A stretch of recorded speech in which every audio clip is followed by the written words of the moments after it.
Welcome to today's episode of the Declutter Hub podcast, your channel for super easy, no-nonsense advice on how to declutter and organise your home. Please welcome your hosts, professional organisers Ingrid Jansen and Leslie Spellman.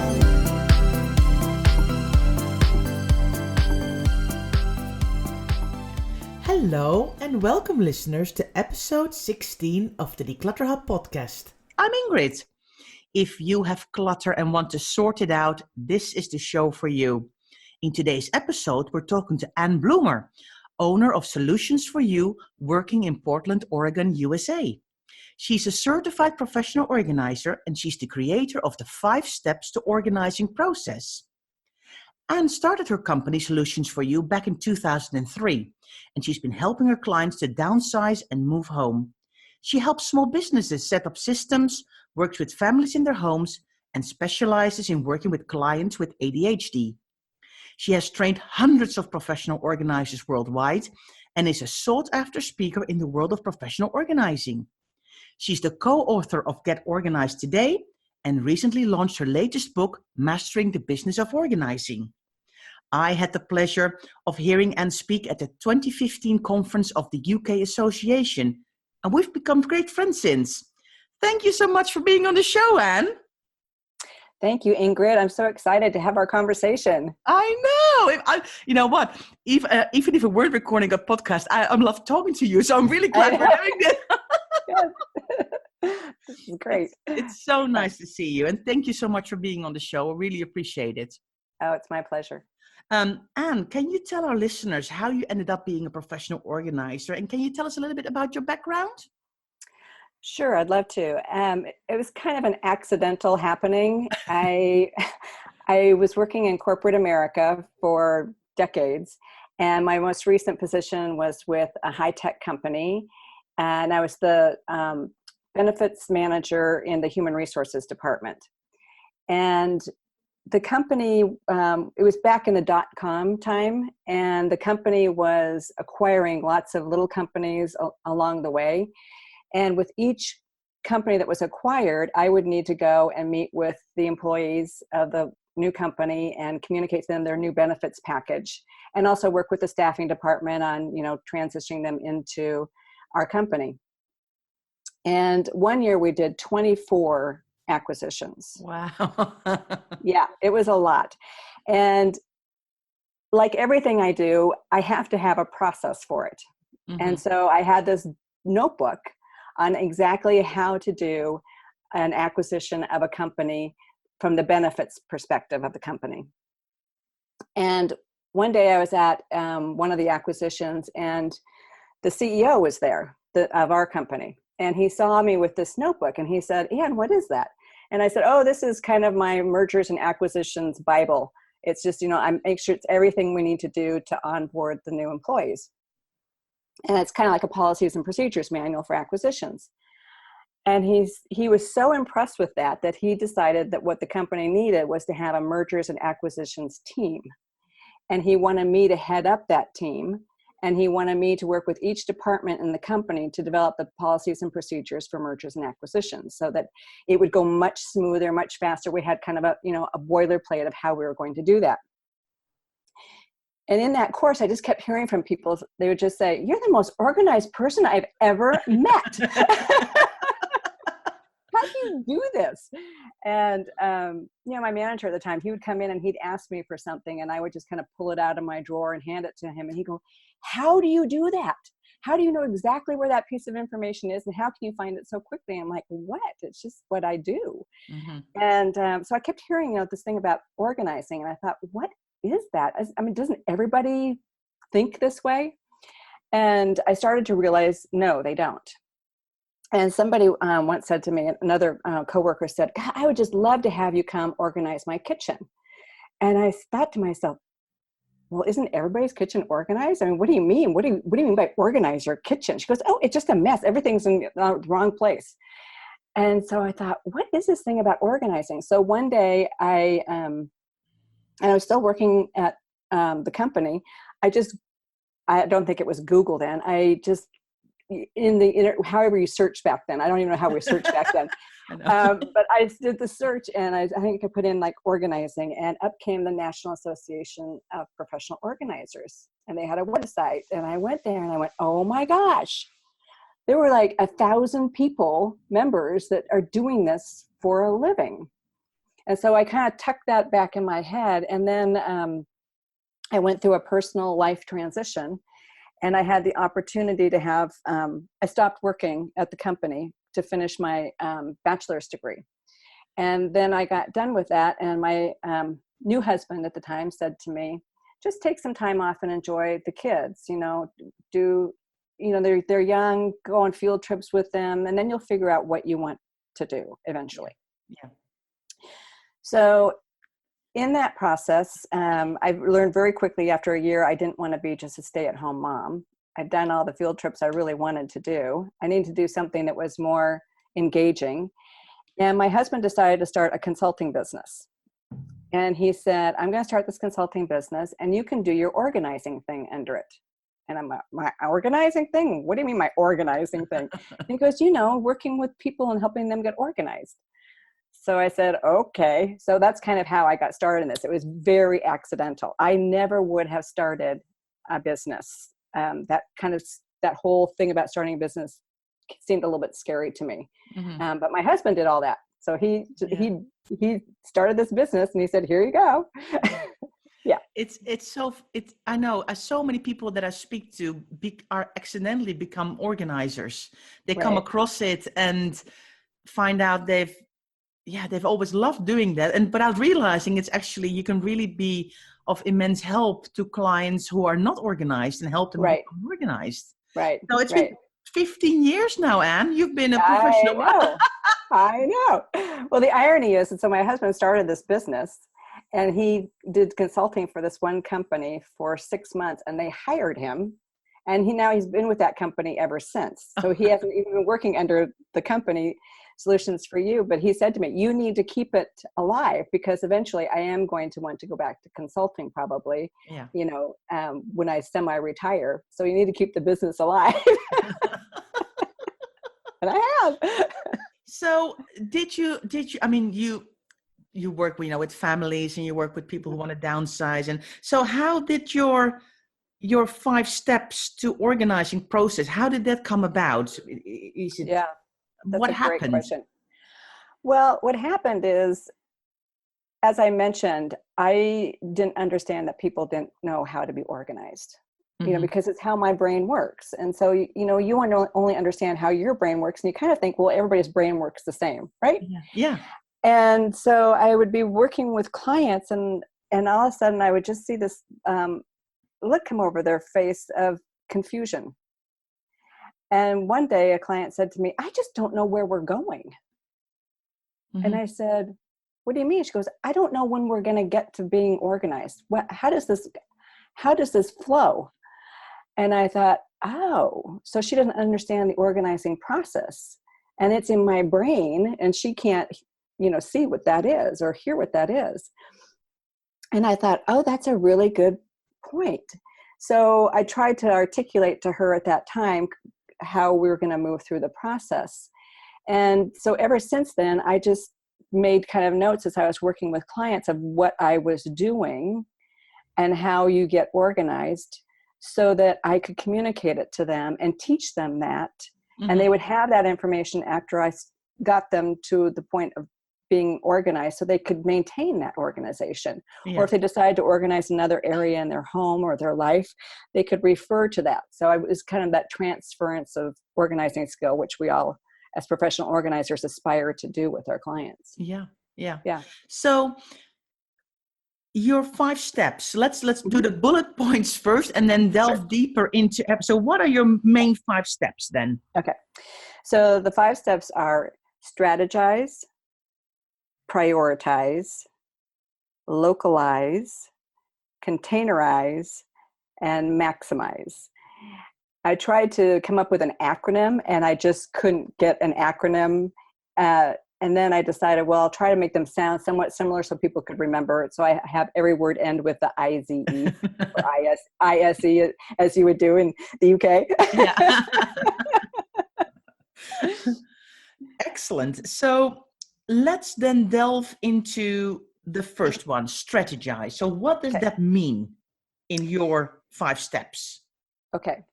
So strategizing is getting a sense and understanding of what you want to accomplish.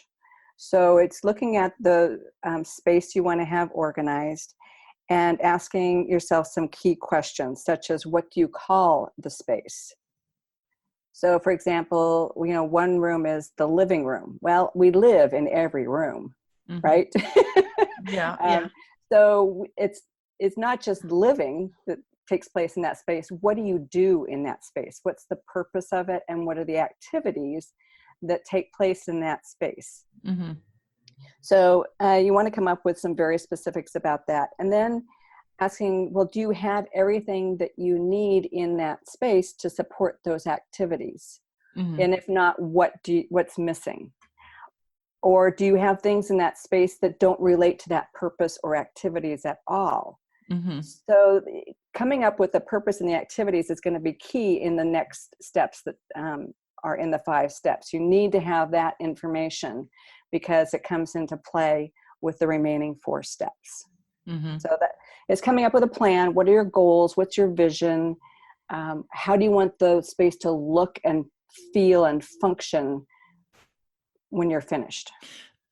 Good point, because I have got a main room, which is Mm-hmm. basically a living room, a dining room, and a home office all in one. Right. Because unfortunately, I would love to have a home office, but my house is not big enough. And Right. I value my spare bedroom because I have regular guests more than creating that into a home office. So Right. my office is actually in my living room. So your point is very well made that things that have to deal with the home office need to be here. Right. But Right. other things that are not happening in this room should not be in this room. So Exactly. I get you. I got you. Yeah. All right. Yeah. So yes. So everything that is not supporting what's happening in that room should live somewhere else. Exactly. So that's why it's so Exactly. important to find out from each room in the house what's happening here, what's going on, who's mainly here, what are the activities here, so we can find the right stuff for the right place. Right. Right. I got you. Right. Okay. So is that strategize covered? Yeah. Right. That's basically Okay. covers All right. strategizing. So let's move on to prioritize then. Okay. So this is the meaty part of the organizing process. And you and Leslie did a podcast on decluttering, organizing, and tidying. Yes. So for your listeners, if you haven't listened to that podcast, go back and listen to that because I'm going to translate that into the 5 steps a little bit as well. So it'll give you a couple of approaches to how the organizing process happens and why you need to do one before you do the other. Because in your podcast, you talk about, well, what do you do first? Decluttering, organizing, and tidying. And is there a flow to that? So there definitely is. Okay. So the prioritizing step is, that's the decluttering process. It's looking at that space again, and you know what the activities are, and then you're looking at everything that's in that space, and you're asking yourself, does it relate to the purpose or activities of this space? That's their first criteria for helping you decide if you're going to keep something, particularly in that space. So you may come across something and say, oh, this doesn't pertain to this space at all, but it does pertain to the other space in my home. That's where it needs to go. Or you may come across something and say, oh, this doesn't relate to the space and I don't use it anymore. I don't love it. I don't need it. It needs to leave. So prioritizing is looking at, it's what you're making decisions about everything in the room that you're decluttering and deciding if it has a purpose in the space or if it even has a purpose in your life anymore. Mm-hmm. It may have had a purpose in the past, but it doesn't anymore. Or you may have been holding on to it thinking it's going to have a purpose in the future, and that hasn't happened either. So you want to be really clear on what's important to you today. That's a purpose, and then the purpose of the space. So it's prioritizing. It's, making decisions and prioritizing in your life where that fits in and in the space where it fits. I think that's really true what you're saying there, Anne, because I think a lot of what we found out over the years working with clients is that a lot of clutter is delayed decisions. Exactly. Clients, Exactly. people have not decided what is going to happen with this stuff. Am I going to keep it? Am I going to let it go? Does it need to go somewhere else? It just has ended up somewhere. Yes. And then it's forgotten about. Yeah. Yeah.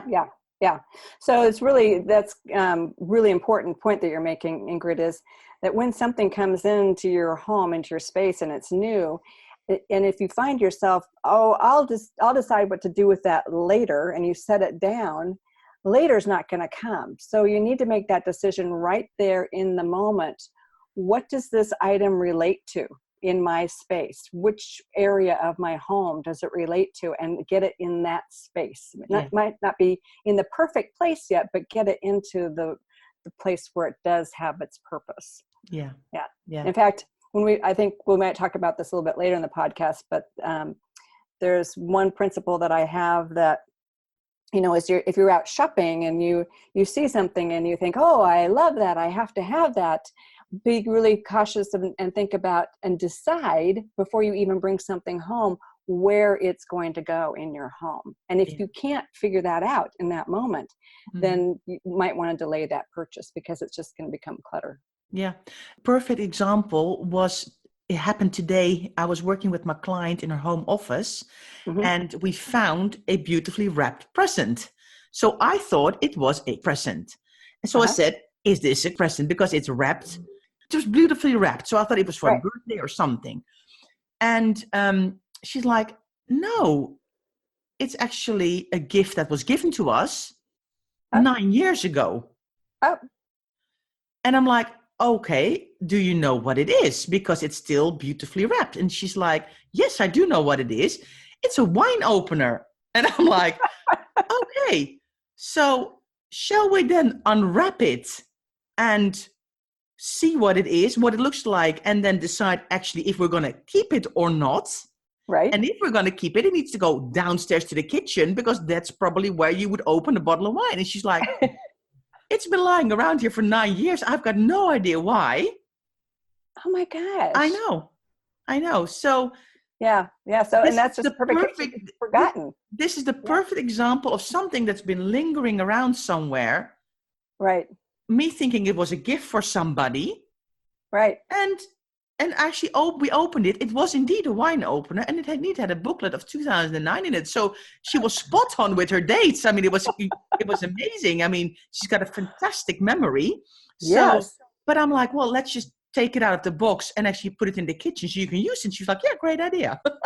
So this is the perfect example of stuff that was in the wrong place. Yes. And forgotten about. Yeah, forgotten about. It shouldn't have been there at all.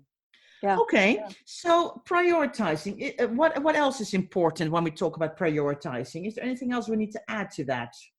Well, before you start the prioritizing process or the decluttering process, you really want to prepare for that project, because sometimes people dive in and they really aren't prepared, and then they get confused and they get discouraged and they get overwhelmed and they stop the whole process.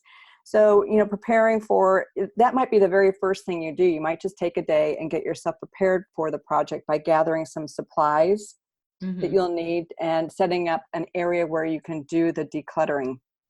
Oftentimes, it's really helpful to do the decluttering outside of the space that you're organizing or decluttering, because you get a different perspective on your things when they're in a different area. You just see them differently. And it also helps to clear the space so that when you bring things back in, it's not as much of a jumbled mess. So if you can find, if you can move things out to the dining room table or into a spare bedroom that, you aren't using, and it can be a little bit messy for a time, that might be the place to do the decluttering. So getting some boxes to do that sorting, a box for things to donate, a box for things to sell, having some trash bags. And a really important box to have is one that I label when I'm working with clients called Move. And it's for those things that don't relate to that space, but they need to go somewhere else in your home. So you put them into a move box.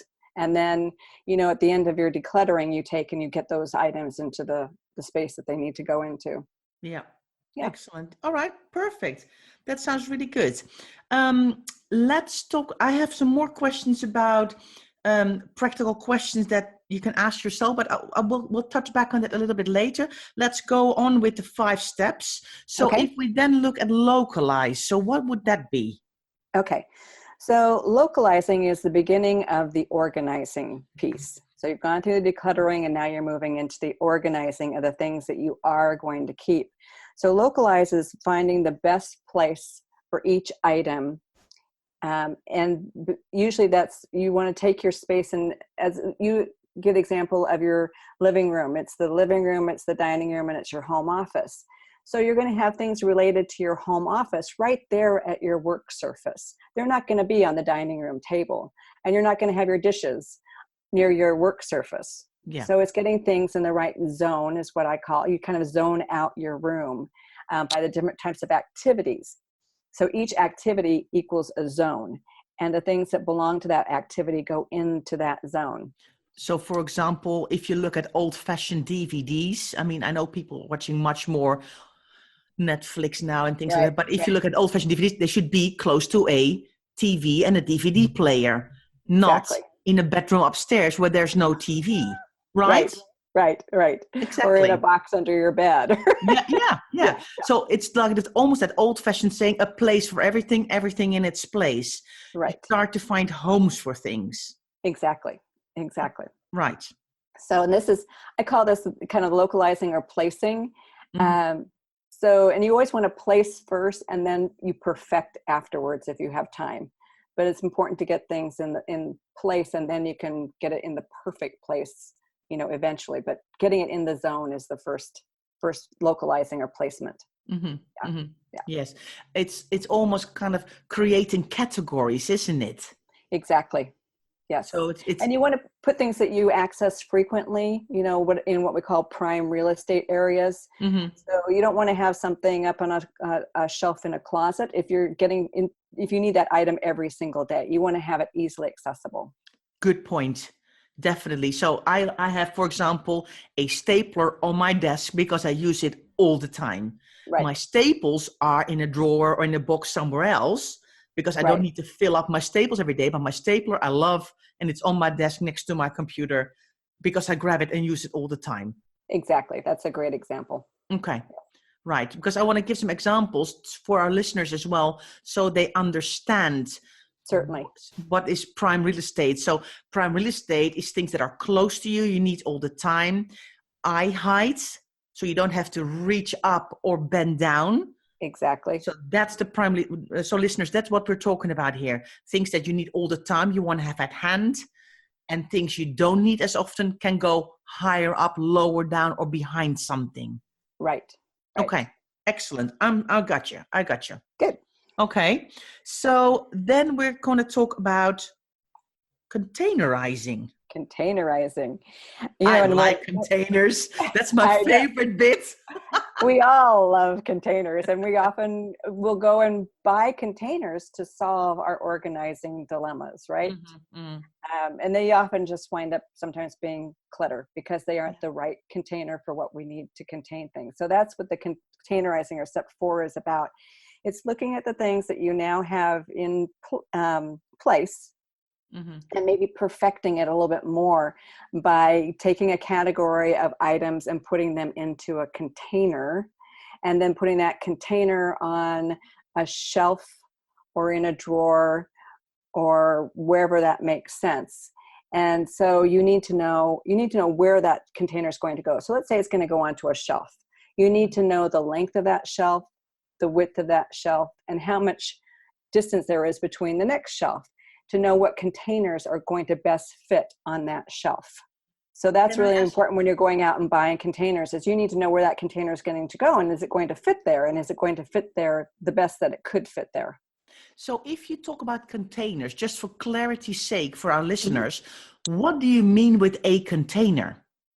So a container can be a lot of things, but say Exactly. on a shelf, it might be a bin that has a lid. Mm-hmm. And you might have several of those bins on a shelf containing different items, especially in say, a home office. You might have a bin for your stationery. You might have a bin for your office supplies, backup office supplies, those extra staples and writing instruments. You might have a bin for your printer ink. So you categorize those things, and you don't want them to get all jumbled up together. So you have different bins for them. Yeah. And when I have them on a shelf, because you don't need them on your desk surface. And especially if you're in an open space like you are, Ingrid, in your living room, you might want them to be decorative and Mm-hmm. attractive. And so you might have some pretty containers that have lids. Yeah. Yeah. So containers, listeners, can be everything from bins with lids to cutlery dividers in a kitchen drawer, Mm-hmm. to open baskets where you can put your socks in to put in a drawer. Right. So it doesn't necessarily have to be only baskets. It can be loads of different stuff, can be containers. So that's why I think I agree so much with Anne's 5 steps to organizing. You don't start off with buying the containers.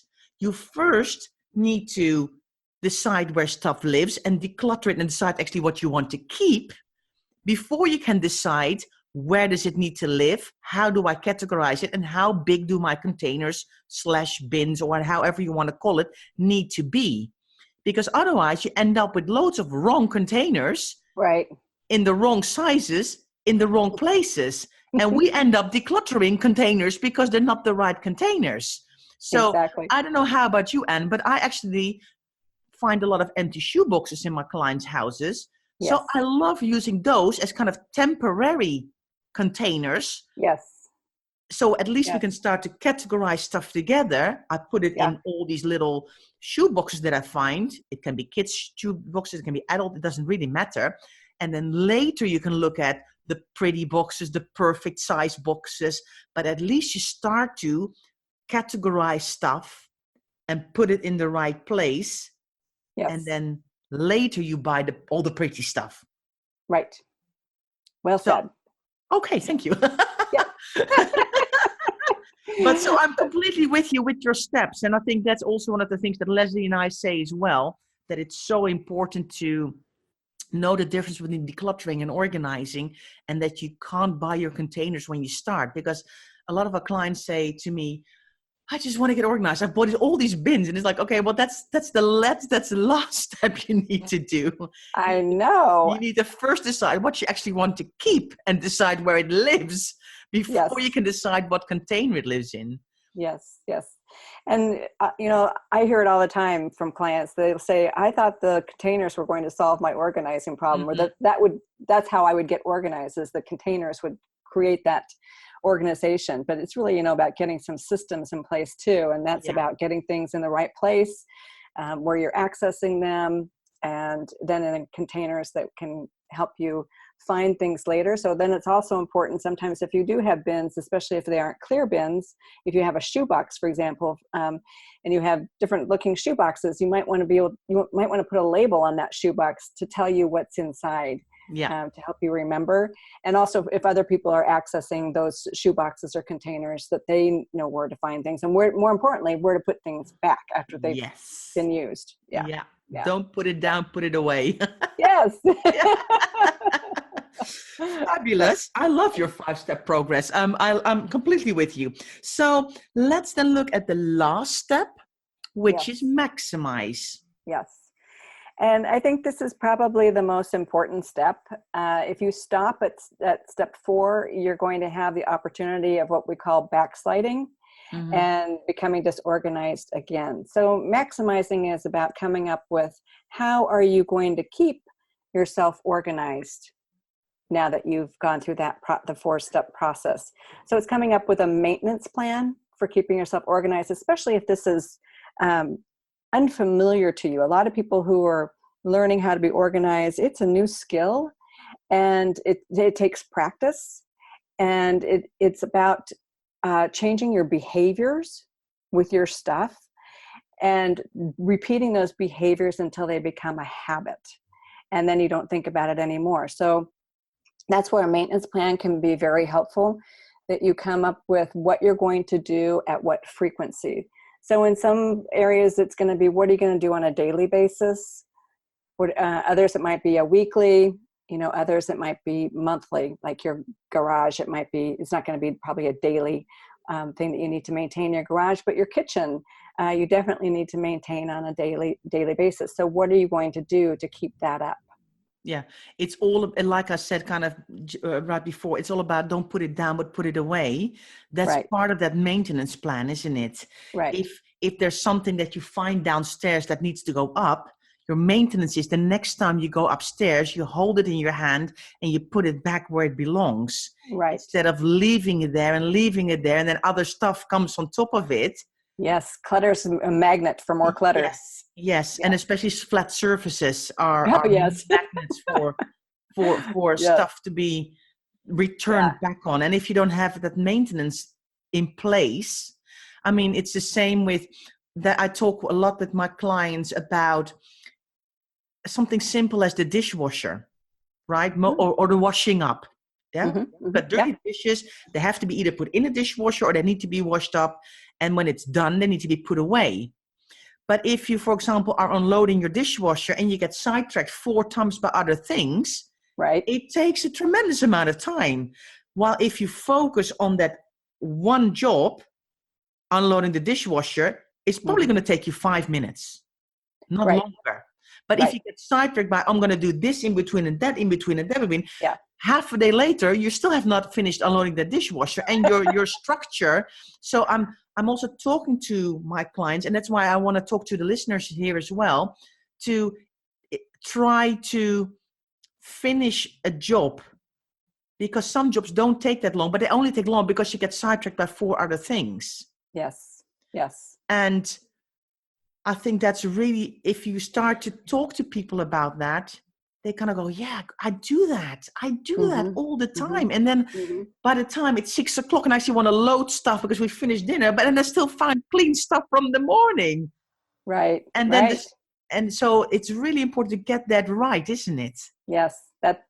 It's so easy to get distracted. And another thing is we oftentimes try to multitask. Mm-hmm. And multitasking is just not getting anything done well at all. Yeah. And it usually will take you longer to do multiple tasks if you're doing them at the same time. Mm. So it's a proven theory that you need to do one task at a time. If you try to do multiple tasks at the same time, it takes much longer to do it. Mm-hmm. I once read some research somewhere that if you actually think about hoovering your house 3 times, it would have been quicker just to do it the first time you thought about it. Isn't that interesting? That is interesting. I really need to. I read it somewhere. I don't know where I read it once, but I find it so fascinating. I was like, oh, wow. So if you think about, I really need to hoover the downstairs of the house. And then 2 days later, oh my gosh, I still haven't got around. I really need to put that on the list of things to do. And then the third time, you would have been quicker to get the hoover out, actually hoovered it, and it would have been done from your list. Right. Well, and it's probably taking brain energy. Yeah. It's distracting in your brain because you keep thinking you need to do that. And so you're not able to do other things as effectively either because of that distracting message. Definitely. Yeah. All right. So we've now gone through your 5 steps of organizing. I am completely following you. So I wanted to ask you, if our listeners need to decide what they want to keep and what they want to let go of when they're decluttering in the kind of the prioritize step, right? Right. So what kind of questions? I know you have a whole list of questions, but can you share with us some of the questions they can ask themselves if they want to keep it or not? Absolutely. Well, and as I mentioned, the very first question you ask is, does it relate to the purpose of the space or the activities that you're going to do in that space? Mm-hmm. So that's the first question you want to ask. Other questions to ask are, is it useful? Is it something that you use frequently or will use frequently? Or is it something you never use at all? Mm-hmm. Or is it something, maybe you can borrow from somebody else later? is it beautiful? Do you love looking at it? Does it bring you joy to look at it? Or does it make you kind of sad or feel bad? I have a saying to clients, I said, if it makes you feel mad, bad, or sad, it doesn't need to be in your life. Oh, I like that. Right? It's kind of the Mad, opposite bad, or of sad. does it spark joy? It's, Yeah. it's the opposite. So, that's, you can either say, does it spark joy? Does it make you happy? Or conversely, is it making you feel bad or sad or mad? I mean, those are negative emotions that you just don't need to have bumping up against every time you see it. Think about, when was the last time that you used the item? Back to that, is it useful? Would you buy it again? Is this something you would buy again? If not, then you probably don't enjoy it as much or need it. Does it take more time and effort to manage than it's worth? I think our stuff, the more stuff we have, it takes a lot of time to take care of stuff. Yeah. And we're always saying we don't have time to do the things that we really want to do in our life. And a lot of it's because we've got all this stuff to take care of. So think about that. And I love this one. If you were moving to a new home, would you move it with you? Is it something that you would? Is it something that you would pay to have moved? And where do you think you would put it in your new home? Because if it doesn't have a place right now in your home, would you have a new place somewhere else? And if not, then you're probably done with it. Yeah. Think about, what does it cost to keep or to store it or to maintain it?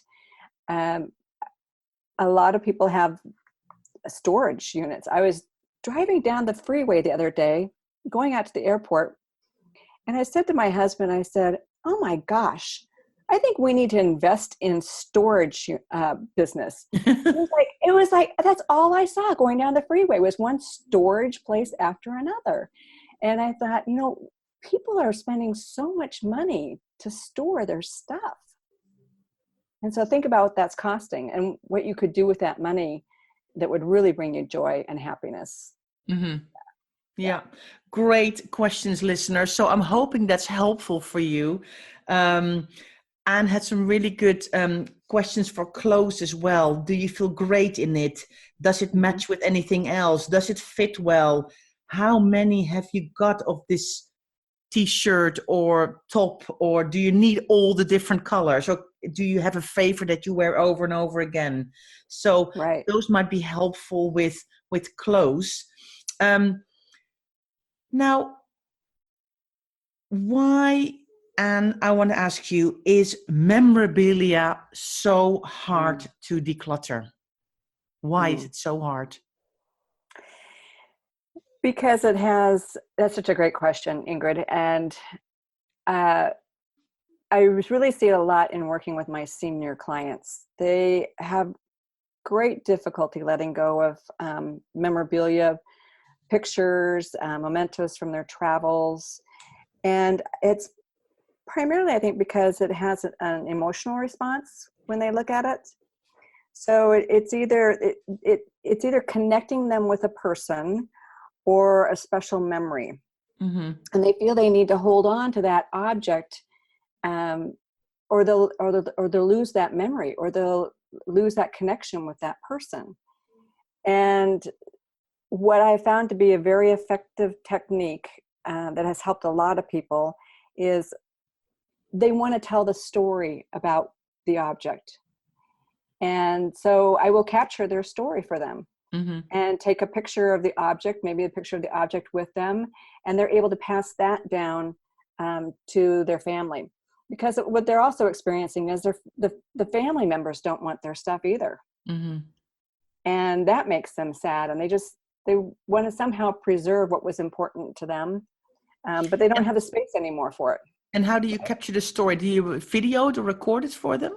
Yeah. Usually I video. Before video was so easy on your phones, I would write it, and then I would type it up for them and send it to them in an email, so they'd have that. Lovely. Yeah. What a great idea. So, and I think also if memorabilia is everywhere, which we see in cluttered houses. Yes. I think a lot of times they want to hold on to it because they think they don't have anything. But when you start to put memorabilia together, that's a really good point. Because I've seen it with one of my clients when early on in my own organizing, she said, I had a lovely, lovely client. She said, Ingrid, my dad's passed away. Everything that we find from him, I want to keep. And I went, fine, absolutely fine. Because I have just started working with her.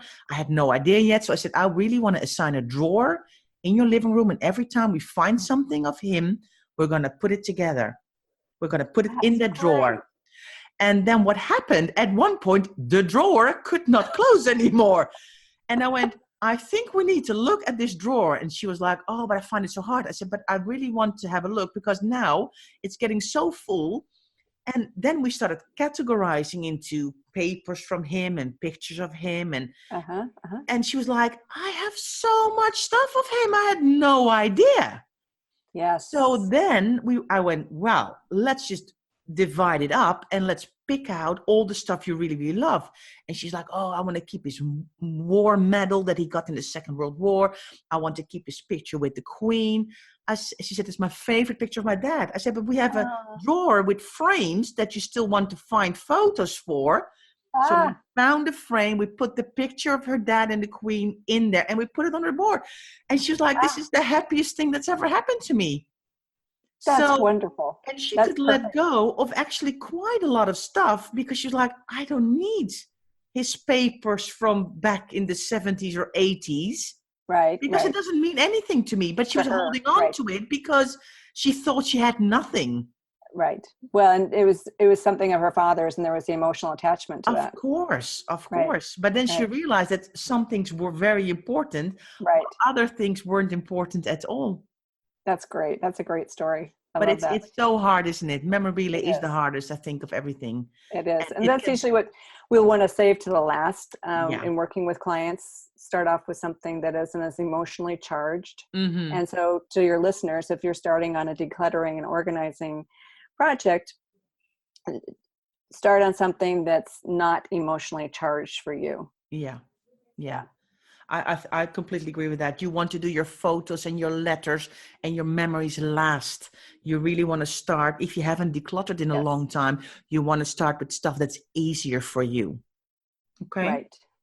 Right. So you already mentioned an organizing principle earlier in the podcast, but you've got actually 10 organizing principles.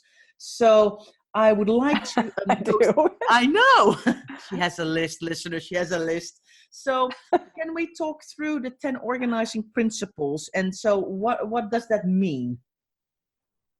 Sure. So these will pertain to step 5, maximizing and maintaining. If you follow these principles, they will help to keep you organized and not get cluttered again.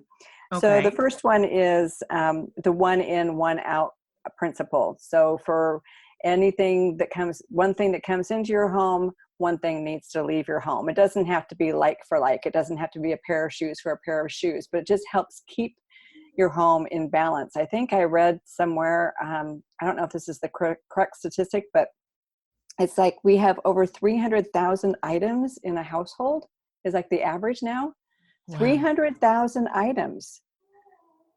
Now, I don't know if you have a box of 100 paper clips, if that's, each paper clip, but so 300,000 items. So you don't want to keep adding to that. You want to keep that balance. Or reduce it. Yeah. Well, you have much larger houses as well in the US. So I think maybe for us, it will not, thank goodness, not be 300,000, but I know what you're trying to say here. It's like, you don't want to just keep adding to an already cluttered and disorganized house.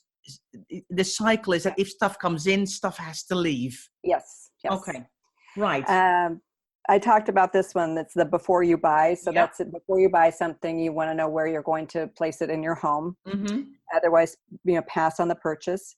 Yeah. And we talked about this also, containers. The containers, You don't want to purchase them until you know what's going to go in them. Otherwise, they're going to just add to your clutter. Yeah.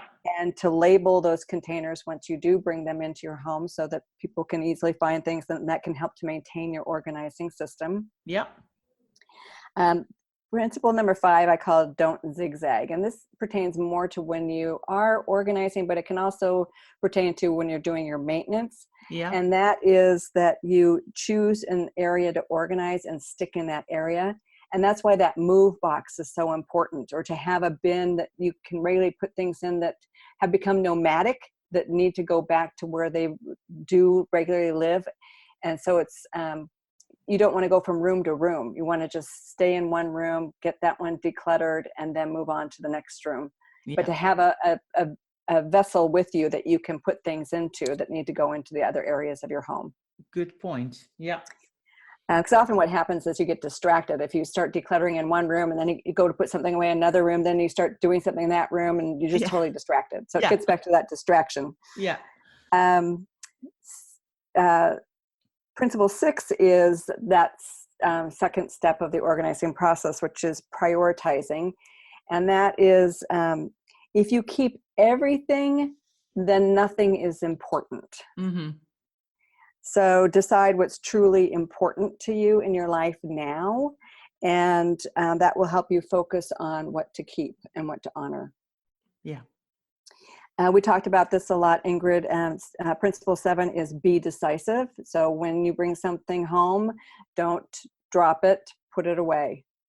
So be decisive, make a decision about where things are going to be in your home. Yeah. And not only when you're decluttering, but also then when you are on your decluttering journey, and if you feel like you're moving forward, also with the stuff that's coming in. Yes. Yes. Yeah. Very important. Yeah. Okay. This is probably one of my favorite of the principles. Number 8, set a limit. This works really well, especially with children, to put boundaries around how much of something you're going to keep or where you're going to keep it. So, for example, people like to hold on to their magazine subscriptions. Mm-hmm. So set a boundary of, I'm going to keep a year's worth of each magazine subscription. And as that next month comes around, you cycle it out. So, because typically what happens with magazines is they're just regurgitating the same information year after year. It's just an updated version of it. So just say you're going to keep 1 year's subscription, or say for books, you're only going to have one bookcase filled with books, and that they're not going to, you're not going to keep adding bookcases to contain your books. You're going to set a boundary. With children, it could be, you're only going to keep as many stuffies that can fit on this shelf. So it's setting a limit. Yeah. Very important. I love that one. That's great. Yeah. One of the areas that people really struggle with is paper. Mm-hmm. So principle number 9 is thinking about, is the paper that you need to keep, or is it the information that's important? So oftentimes you can get that information again. It's not the paper that you need, it's the information. So can you keep it digitally, or can you just get it later off the internet again if you need it? So one of the statistics is 80% of the paper that we file away, we never touch again. So just be really clear about why you're keeping the paper, and it's usually the information, and can you get it somewhere else? Yeah, good point.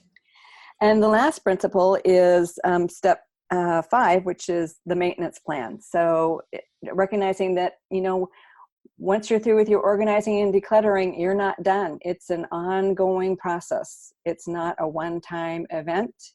You need to have a plan for keeping it up. Mm-hmm. Yeah. I agree with all of your principles, Anne. But it's so good to hear them again, and also remind ourselves about the things we say and we advise and share with our listeners that, it really, all these principles really, really work. And that's what we do in our own lives as well. Right. We are not, I am not always super tidy, super organized. I'm not a minimalist. I have nothing in my house, but I need to tidy, and I need to maintain, and I need to keep doing that on a daily basis, because otherwise, it gets chaotic as well. And of course, when my 2 kids are doing an arts project or are in the middle of building a massive Lego city, I'm not going to, in the middle of it, okay, we have to tidy everything away now, because they're like, Mom, no, But of course, after 2 days in the living room, I'm like, yeah, right, I've had enough now. It needs to go back to where, so setting boundaries and limits on everything is really important. Right. Fabulous. And so you touched on a point that I just want to close the loop with is, so you talked about decluttering, organizing, and tidying. Mm-hmm. So these principles, and step 5, maximize, is that tidying piece. Yeah. Excellent. Just wanted to clarify that for your listeners. Lovely. Well, of course, and our Declutter Hub community is all about motivating people to get started on their decluttering journey. So to kind of close this podcast, what would your main tip for them be for our listeners? That's a great question. I think it is, if you don't have a home for everything, then that is where I suggest you start, is identifying where everything in your home belongs. And so to help you with that is, looking again at the purpose of each room in your home and those activities, and that will help you guide you to where all of your belongings need to be placed. I think often what we see, Ingrid, when we go to work with people is they have not designated a place for everything and everything in its place. Mm-hmm. So that is key. Yeah. And to start small. Sometimes it's just getting that organizing muscle working. And so you might start with, instead of organizing all of your clothing, say you're going to start with your sock drawer. Mm-hmm. And get that done. And just, then add on the next drawer and the next drawer, and then go into your wardrobe and start there. But sometimes it's best to start small. Yeah. And small steps will lead to big progress. Yeah. It's better to do 10 or 15 minutes mm-hmm. on a little organizing drawer, or on your herb cupboard in your kitchen, or looking at your coffee pantry. And tea mugs, or in your pantry or something, then try to do a whole kitchen on a Sunday. Right. It's too much. It's too much. Definitely, listeners, listen to our advice, listeners, because start small. Very, very important. Now, Anne, I fabulous advice. Where can our listeners find out more about you if they would like to know more about you and solutions for you? Where can they find you? Well, the best place is my website, which is solutionsforyou.com, and it's FORYOU, not the number 4 and the letter U. So that people try to do that. So it's all spelled out correctly. So solutionsforyou.com. Okay, perfect. And can they follow you on social media, Anne? Oh, sure. So I'm on Facebook. There's the Solutions for You Facebook page. I'm on Instagram. It's Anne Blumer. I'm on Twitter as Anne Blumer. Yes. Wonderful. So listeners, if you'd like to know more or follow Anne on social media, make sure you click those links. So I think that's it for this episode, Anne.